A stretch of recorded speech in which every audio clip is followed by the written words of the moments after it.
Good morning to all of you dear students, मेरे मित्र भाई बंधु, और आप सब कैसे हैं।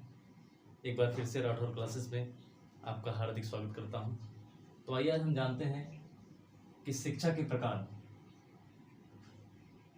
प्रकार मतलब टाइप ऑफ एजुकेशन जिसको अंग्रेजी में कहा जा सकता है।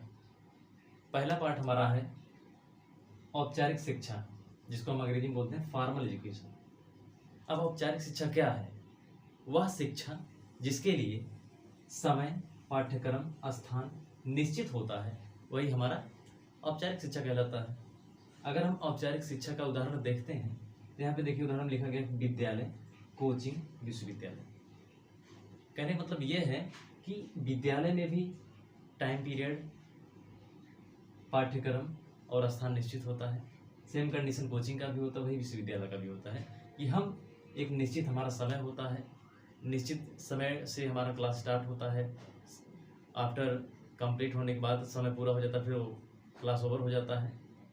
फिर हम अब बात करते हैं दूसरा जो हमारा है, जो शिक्षा का दूसरा प्रकार है, जिसको हम अनौपचारिक शिक्षा बोलते हैं। इसके बारे में बात कर लेते हैं। देखिए, अनौपचारिक शिक्षा की अगर हम बात करें, इसको अंग्रेजी में बोला जाता है अनफॉर्मल एजुकेशन। जो अब अनफॉर्मल एजुकेशन, अनौपचारिक शिक्षा है क्या? अनौपचारिक शिक्षा वह शिक्षा होती है जिसके लिए समय, पाठ्यक्रम, स्थान निश्चित नहीं होता है, वही हमारा अनौपचारिक शिक्षा होती है। उदाहरण के तौर पर हम देख सकते हैं यहाँ पे परिवार, यानी कि जो हम अपने मम्मी पापा से, अपने परिवार के सदस्य से सीखते हैं। समुदाय, समुदाय मतलब समाज, और जो हम अपने पड़ोसियों से सीखते हैं, अपने गाँव के लोगों से सीखते हैं। फिर बात आ जाती है समाज, जैसा कि यहाँ पर लिख दिया गया है। तो कहने का मतलब ये है कि परिवार और समुदाय से सीखने के लिए हमको किसी निश्चित समय, पाठ्यक्रम और स्थान की जरूरत नहीं होती है।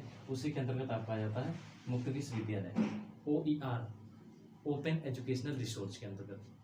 अब बात करते हैं निरौपचारिक शिक्षा, जिसको कहा जाता है दूरस्थ शिक्षा। निरौपचारिक शिक्षा को अंग्रेजी में अगर देखें तो इसको बोला जाता है नॉन फॉर्मल, और दूरस्थ शिक्षा को हम देखते हैं इसको बोला जाता है डिस्टेंस लर्निंग।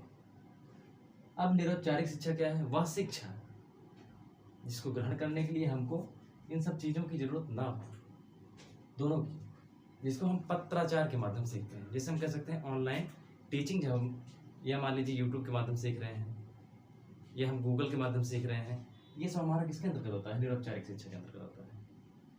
उदाहरण के तौर पर आप देख सकते हैं ऑनलाइन टीचिंग, यूट्यूब के माध्यम से, न्यूज़पेपर इत्यादि के माध्यम से। दोस्तों, आज के लिए इतना ही, बाकी अगले बने रहिएगा। धन्यवाद, नमस्कार।